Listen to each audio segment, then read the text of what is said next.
I'll say, how are you this day of your time as you create time to exist? Welcome, Bashar. And to you we extend our deepest appreciation for your willingness to co-create as individuals and a collectivity of consciousness this interaction this day of your time to facilitate the merger and the blending not only of all the members of your society but of your society with other societies at this time in your transformational age. You may simply proceed in whatever manner you have co-created this interaction to take place.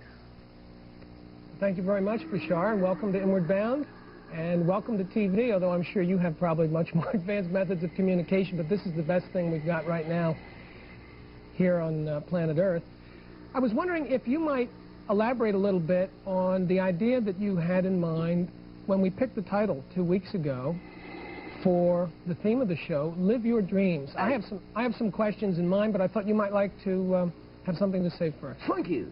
The idea is simply to lay down a foundation and a format, as you call it, to let you know that what you typically refer to as physical reality is, in a very real and literal way, simply a projection, a dream. Now, when we say an illusion, as many of you have already recognized that physical reality is an illusion, we do not use that term to discount reality. But simply all we are saying is that your perceptions in and of themselves are what create the reality you experience.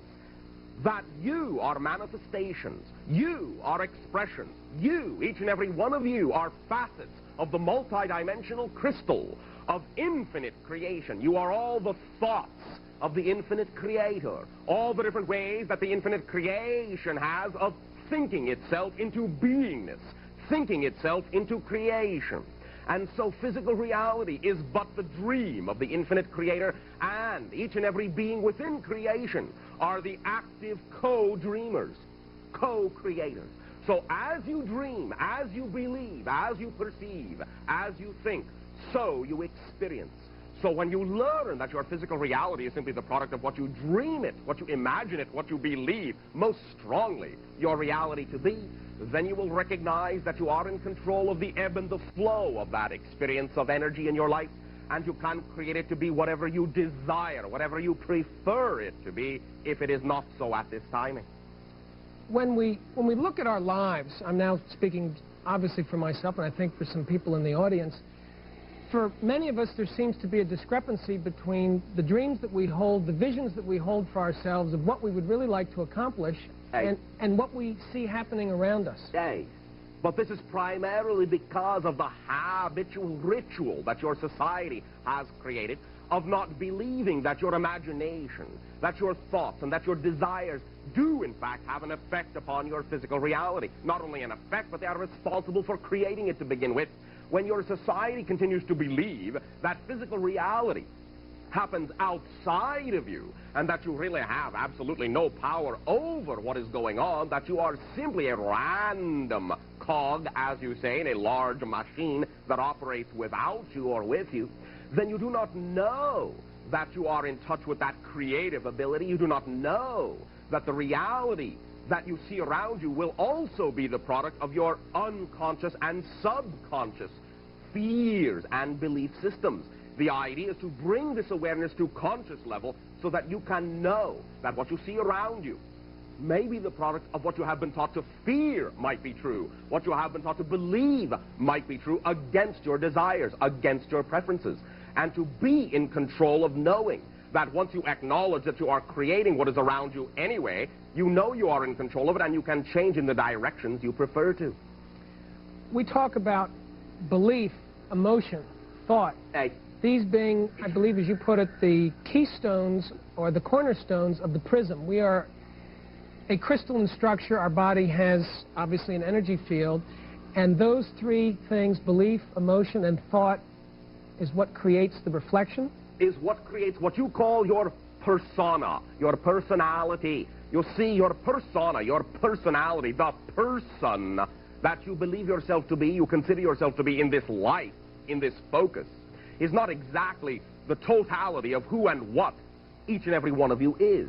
It is an artificial construct. It is one of your many faces As a total being, a total energy being, you span all time, all space, and you project many aspects, if you will, of yourself into many different dimensions of reality and experience and expression.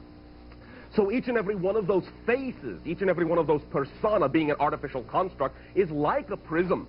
And like a glass prism, it will take the white light, the homogeneous light of the total consciousness that you are, and passing that light through the prism of belief, emotion, and thought, it will break that light down into the diversified spectrum of the immediate, specific physical reality you hold at any given moment to be true and real for you. So when you adjust the ideas, the beliefs, the emotions, and the thoughts within you, you create a different type of prism, and the white light then passes through that prism in a different way, and therefore projects a different type of reality upon the imaginary screen 360 degrees all the way around you that you think is exterior to yourself, but which is actually within. So it's fair to say if we are experiencing a reality that is less than pleasant for us, in no small part, we are responsible for that. Yes, but we do not mean to imply that that means blame. Responsibility, total responsibility for the creation of your reality means ultimate freedom in that way. And it takes acknowledging that you have created it, perhaps acknowledging that you may have unconscious or subconscious beliefs or fears within you that can attract these realities, negative though they may be, to you. And in recognizing that you have those beliefs, in acknowledging that you have those fears, then you own them. And simply remember, if you wish to change anything, you cannot transform something you do not own. So first you must own the idea that what you do experience in your life is your creation. That puts you squarely, as you say, in control, as you say, in the driver's seat. And then you can steer your vehicle through life along the path you desire, once you know you are firmly in control. But the easiest way to do that is to recognize that the reality you experience is your creation to begin with, even though it may be a subconscious creation. And that element of fear, it would seem that what you're saying would back up what is commonly held in psychology and I think religion and certainly philosophy, and that is fear is our biggest enemy. In a sense, it was truly stated in your world that the only thing that you do, in fact, have to fear is the fear itself, because there is nothing, no thing inherent about any circumstance or situation that needs to create a negative result. Only the fear, the doubt, the belief in lack of self-empowerment generates the negative effect out of the circumstances that you then become fearful of, and in becoming fearful of the effects you generated with your belief to begin with, you may then reinforce that fear through the experiences you create. But the experiences you have in life, they do not create the belief to begin with. The belief within you creates the experience, which may then reinforce the belief and then recreate the experience and catch you up in that cycle that you call your catch-22. So simply, it takes an understanding that if belief creates the experience, once you change the belief, you will change the experience. And we guarantee 100% that is the effect that will occur. You can do it for yourselves and create the proof you need for yourselves to see that it will occur.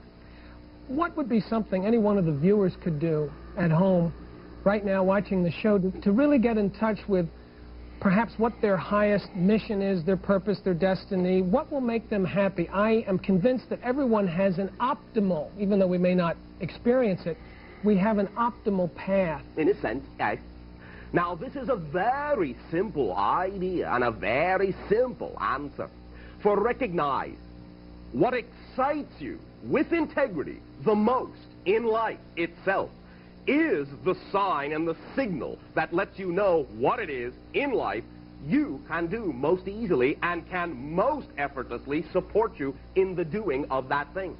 What you call excitement, strong desire, that frequency, that energy, that vibration in and of itself is your physical translation, your bodily translation of the vibratory energy that represents the path in life you chose to be.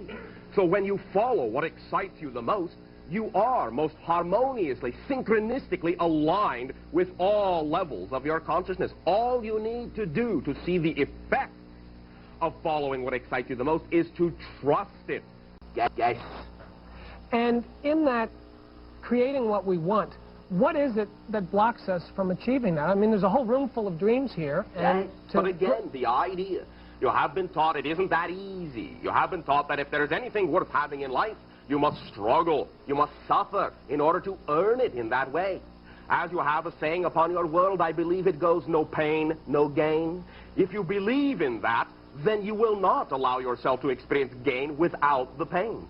You simply have not been taught to believe that you are the effortless creations of the infinite creator, and since you are made in the image of the infinite creator, all of your creations can be effortless too, because you are just as much a multidimensional creator as the infinite creator is.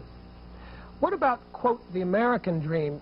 We've heard a lot about that, and I think, my opinion now, it's a personal opinion, that perhaps we've lost our focus. But if you think about what we've accomplished relative to other countries in the world and relative to other economies, using certainly material output as one measure, what is it that has happened that has diffused our focus? And is there, in fact, an American dream? Is there a collective dream as well as an individual dream? Yes, there is, and there are specific dreams within the collective dream, and all the individuals within any particular nation's dream are also truly valid dreams unto themselves, even though they may be, let us say, synchronized with a collective dream.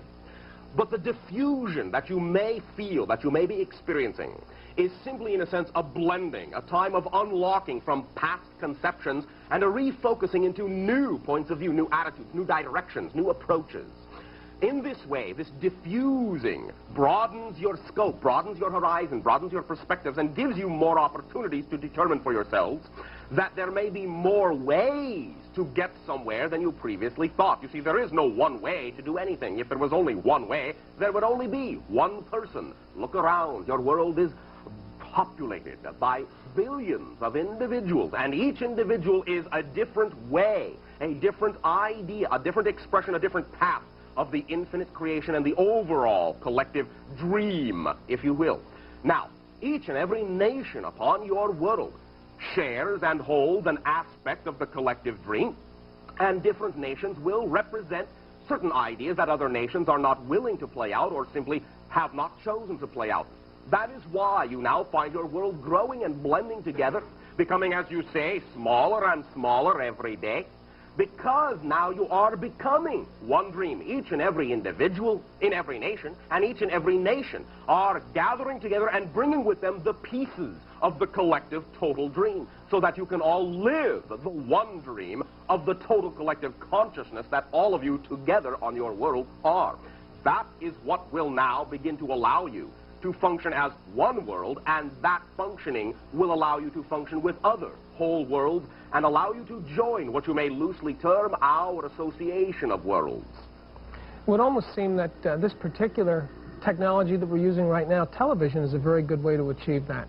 There are many valuable tools of communication. Whatever works best for each and every one of you will be the tool you'll be attracted to and can be of best service in utilizing upon your planet. But there are many forms. They will become much more rapid, and you will begin to understand that you are linked mentally, emotionally, and that you can begin to exercise that level of communication as well as what you might typify to be your electronic media. How dependent is living one's dreams on, if you will, being in the moment? We always hear, be in the now, be here, be now, don't be yesterday, don't be tomorrow. How important is it to be here right now? In a sense, it is critical to the operation of the mechanism. For if you are, let us say, living in the past, if you will, living in the future, if you will, not living in the present, then all the things you could be attracting to you will not be able to find you, because the present is the only experiential time in which you actually exist. So if you are not focused in the present, then you will not be aware of all the opportunities that are in the present for you to act upon. You'll be looking elsewhere for everything else outside yourself, in the past, in the future. And all the time, right, as you say, under your nose are all the things you need, right within you, right here, right now.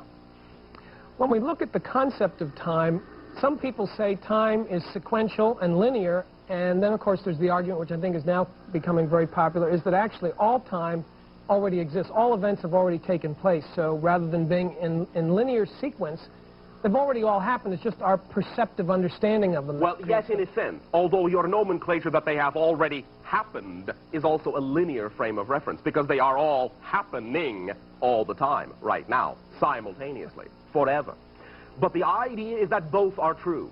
Linear time is from within the perspective of the physicalized universe as you understand it to be, and that is the way you see it. It helps you focus upon the particular aspect of yourself that you are dealing with at any given moment, shall we say. Whereas on different levels where that time constraint is not so critical, then you have a broad overview that allows you to know that much of what you may have thought in physical reality took place one after the other in terms of events are actually not sequential, but actually are all simultaneously existent. Let us use the analogy, if you will, of the communication form that you are dealing with today, perhaps what you might call your video or your film analogy. You know that each and every idea of the frame by frame by frame upon the film are all separate moments, separate instants, and you perceive them sequentially, one after another, right, in order to make sense or continuity out of the flow of motion.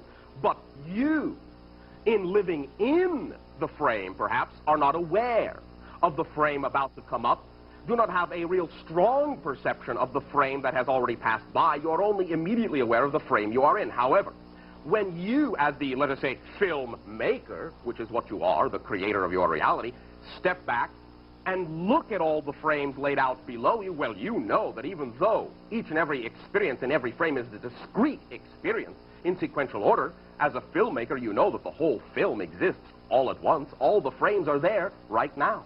Another analogy is what you call your radio. You know all the programs are there all at once, all the frequencies are there all at once, but you only hear the one you are tuned to at any given moment. Bashar, we're going to have to pause for just a moment, but I want to thank you, and we're going to be right back here. As you can see, living your dreams, we've really had quite an information expressed by Bashar, and I think it's going to take some analysis. But the most important thing, as I see it, is being here right now and following that excitement with integrity. So stay with us. We're going to be right back here at Inward Bound with Bashar and some audience participation.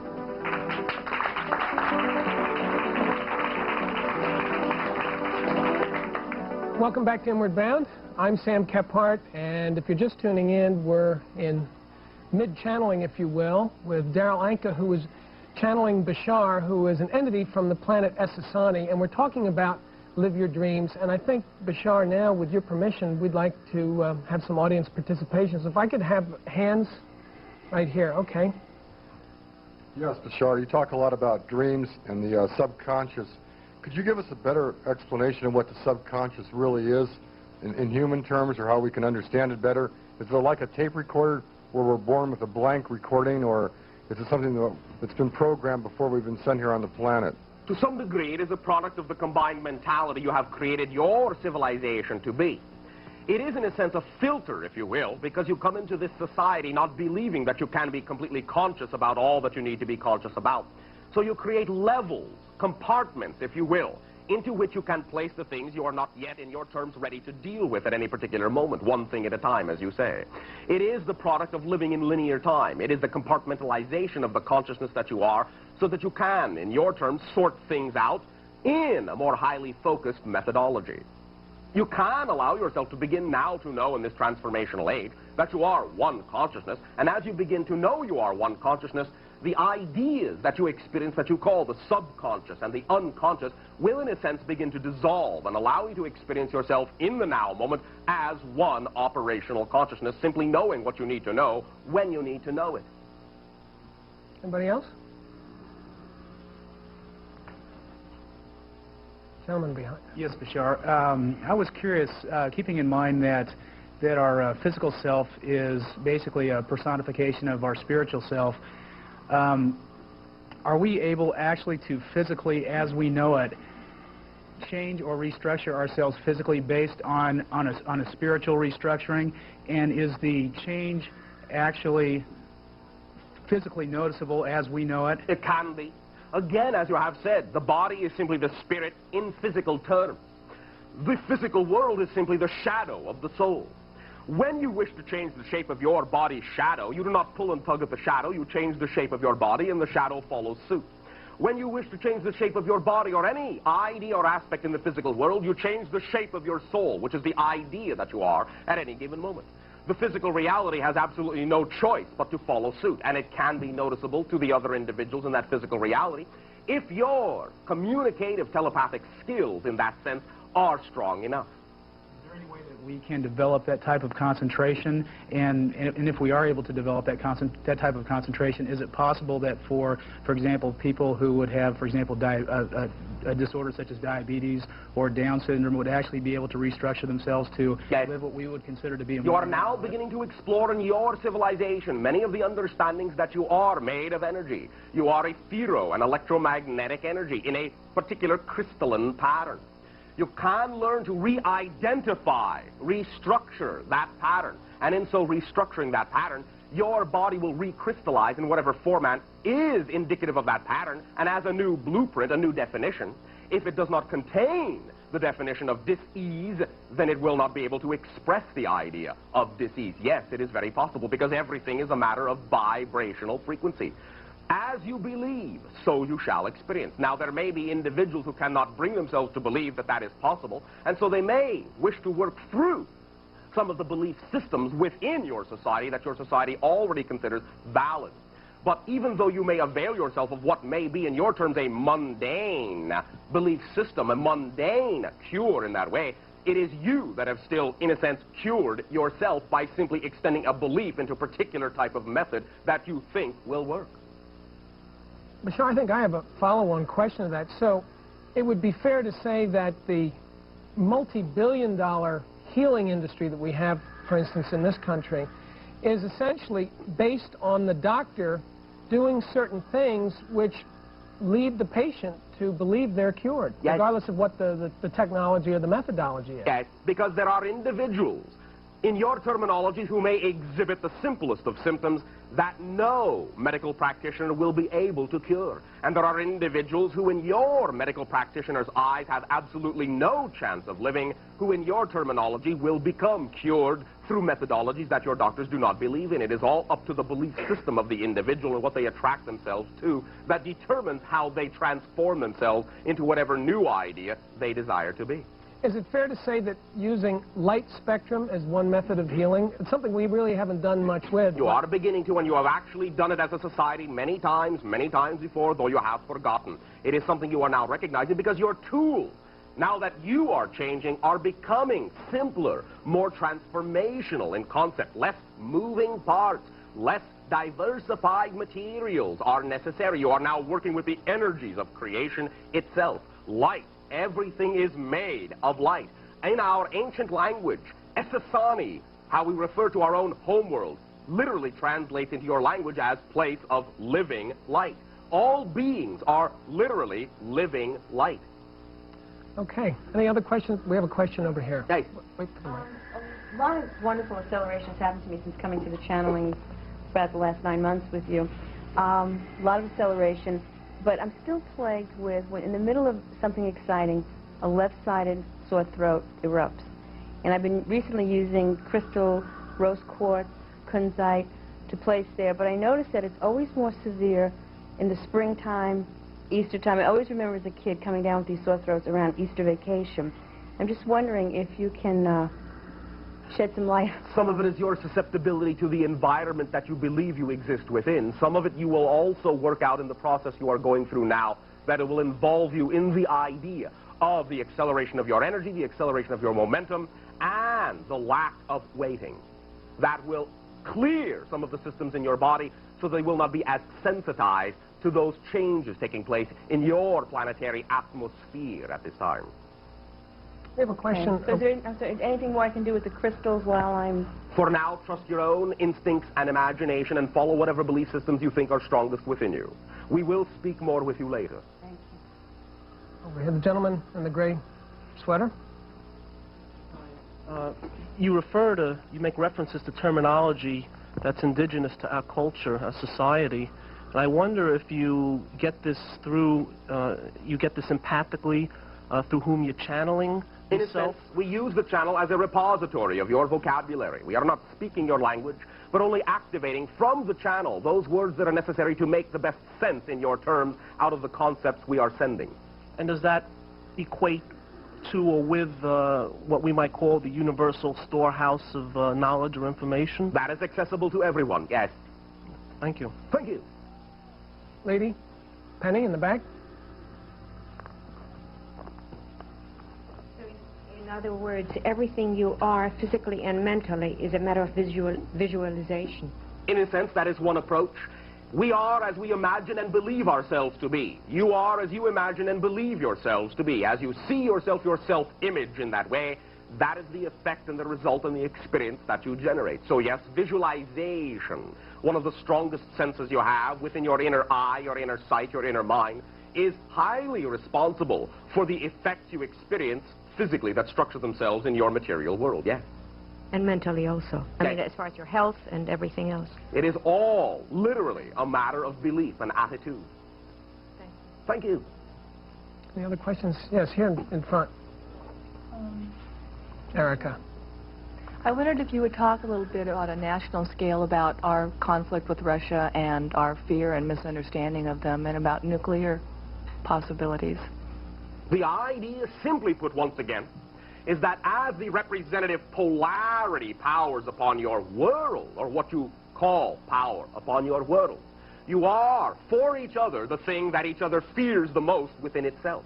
You are the polarized reflections of those things that each side fears to contain.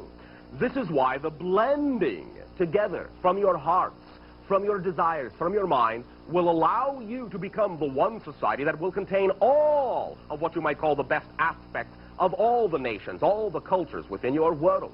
Recognize that it is only the fear about facing the things within yourself that allows you to project that fear upon each other and then generate circumstances and scenarios that lead you to think you are going to wipe each other out. Now, this may be true on certain levels, but the idea now that we can and are allowed to share with your world is that your world will not destroy itself by nuclear annihilation. You, as a society, even if it is a collective unconscious recognition, have already decided that you are not going to destroy yourselves by nuclear annihilation. You may still be posturing. You may still meet many accelerations of violence upon the surface of your world, but in a sense you are now bringing all these things and getting them out of your system up to the surface, letting them be open, so that each and every one of you at this time can decide, is this how we want our world to be? Or do we prefer it to be another way?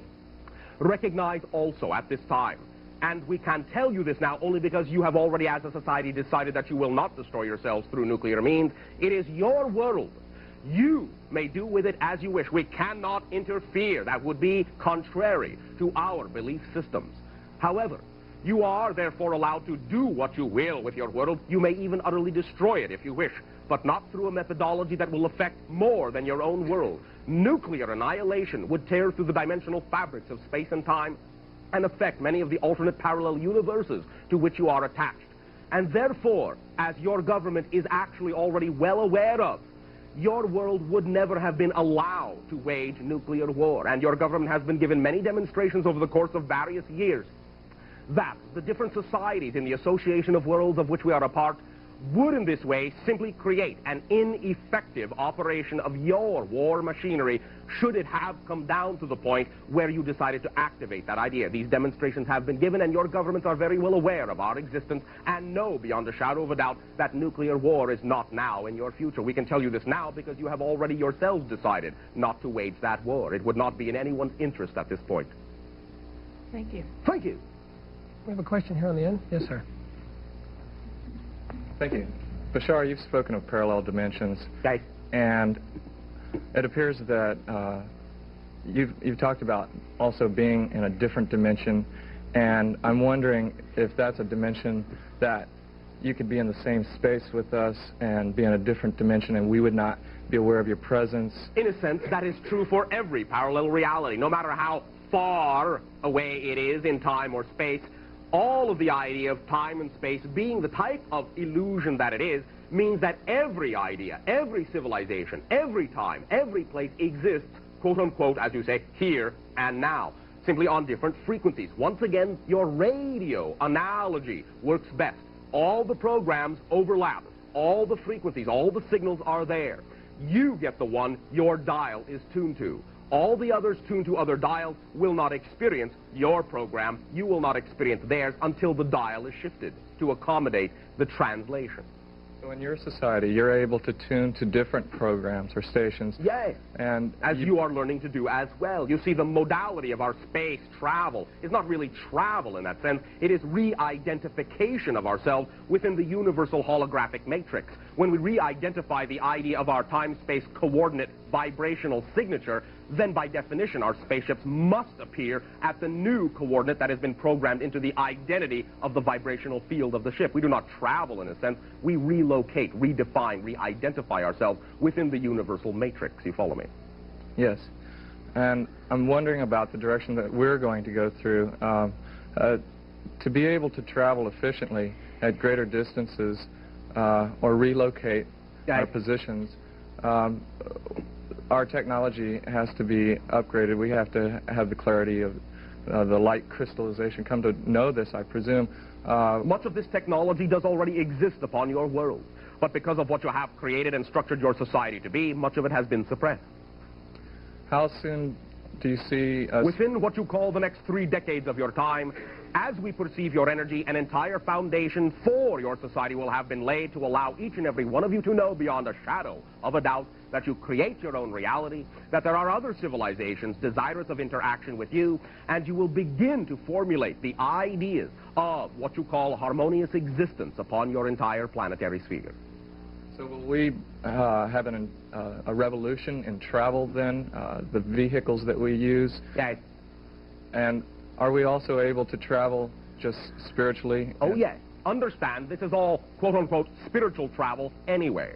The idea of spaceship or your own automobiles or trains or planes are all simply extensions of the level of awareness your consciousness has created for itself to exist within. We utilize the idea of spacecraft still because it allows us to facilitate interaction with many societies such as yours more easily with things you can identify with more strongly. Although our society is going through its own transformation and we are moving from the idea of physicality into non-physicality, even as you are going from the type of physicality you exist within now to a more rarefied and more accelerated type of physicality yourselves.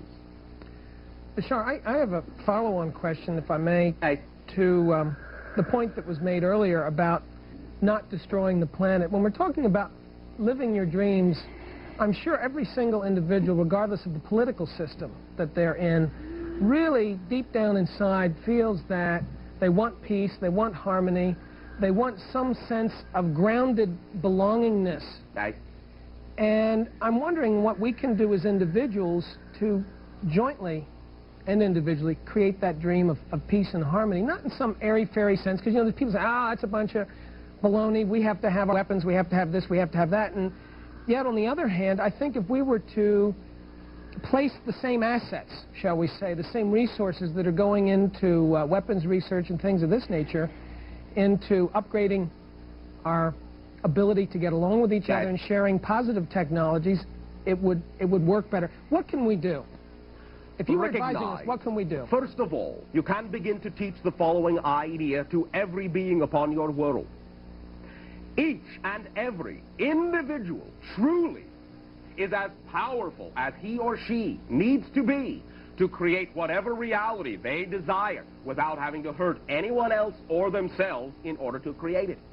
By beginning to understand that if anyone believes they have to force a point of view on someone else, they obviously do not believe in the power of that point of view themselves. The idea of forcing your point of view on someone else is an expression of powerlessness, not an expression of self-containment power, not an expression of being a facet of the universal energy. Belief that you are already an aspect of universal energy means you know you are in control.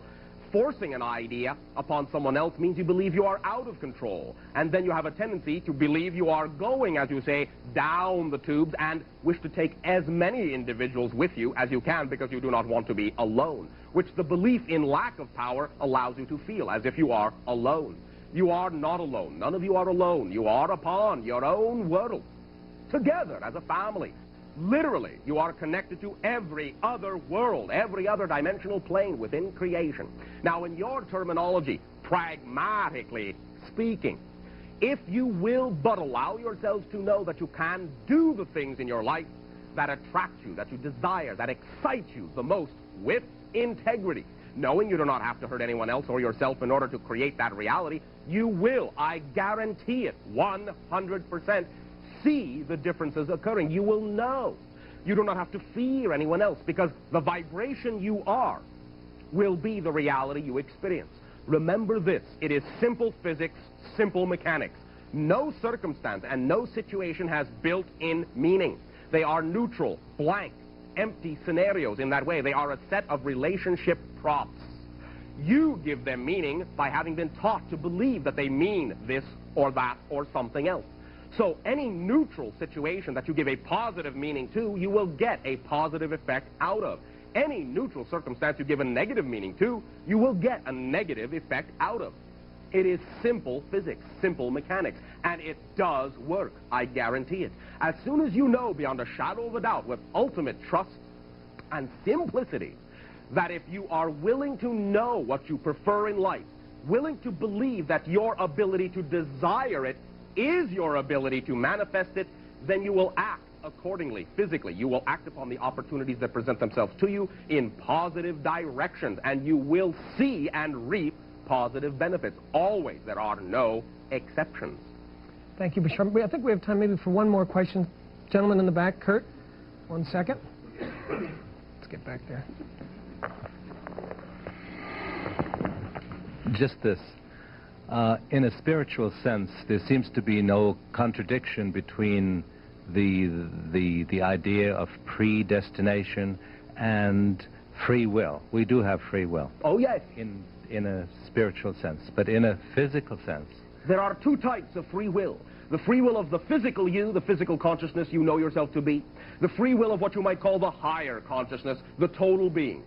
Now, the free will of the higher consciousness usually will express itself in your terminology as what you perceive as predestination or fate.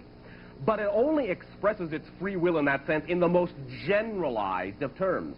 All of the specifics of how you experience the free will of the higher consciousness is up to the free will of the physical being you are in this world at this time. Another analogy, in other words, let us say before you chose this physical life, as you were more blended with your higher self, you determined that through and down a specific hallway in this life you would walk. That is your general theme, your general destiny. How you walk down that hallway is up to the free will of your physical being. You can walk, you can run, you can go in the light, you can go in the dark, you can go alone, you can go with friends, you can swim. General theme, your general destiny.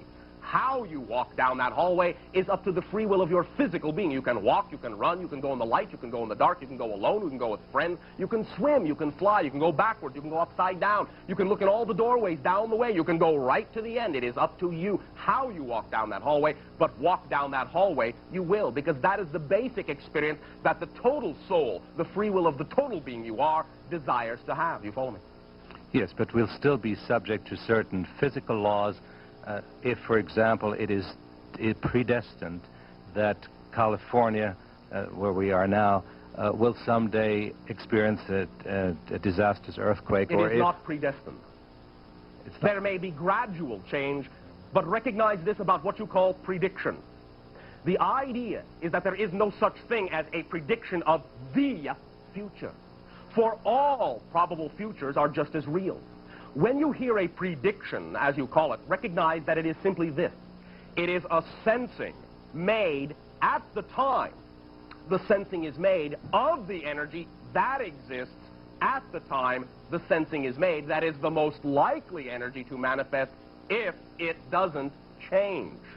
Therefore, you are being told by the sensitive individual, this is the blueprint, this is where the energy is, this is where the momentum is. If you don't like it, change it. When you are made aware of the prediction, if you realize that you're simply being told, look, this is the direction you're moving in, if you don't like it, now that you are aware of it, render the prediction obsolete.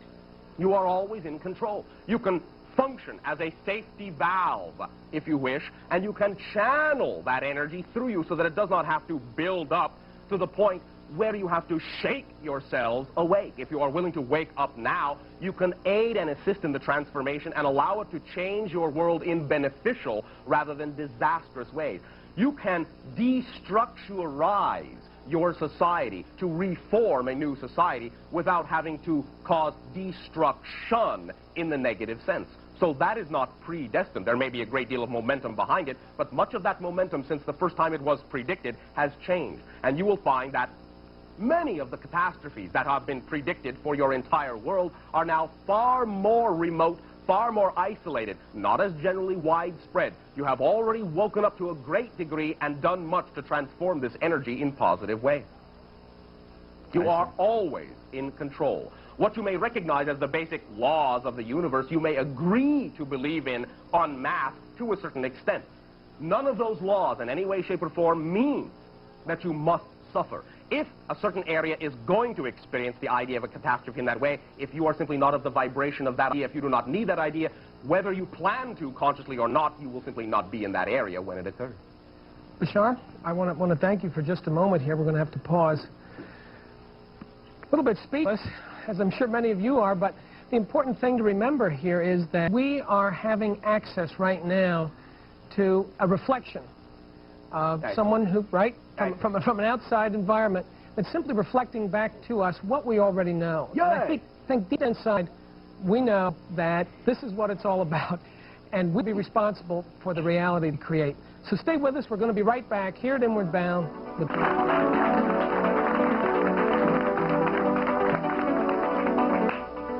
Welcome back to Inward Bound. I'm Sam Kephart, and we've been visiting with Bashar, channeling through Darryl Anka. And Bashar, just very briefly, I would like to thank you very much for sharing your ideas, your philosophies, and giving us a good mirror upon ourselves. We thank you for functioning as ambassadors of your world and allowing us to function as ambassadors of our respective worlds. We extend our unconditional love to you all. When we talk about Inward Bound, the whole theme of the show is about going within, and I think when we listen and absorb what Bashar has said, that whole key thing that we are prisms of light, all is vibration, and belief, emotion, and thought, those are the cornerstones of the prism, this physical reality that we create, our persona. And if we want to really change what our outer expression is, what we're feeling and experiencing and seeing reflected back to us in our creation, then we have to be willing to change and hold a different belief of how we conceive of ourselves and our relationships to others. And in doing that, and in getting that harmony for ourselves, we'll bring harmony and peace to the planet, and we'll all have an awful lot more fun. Thank you, and please be with us again.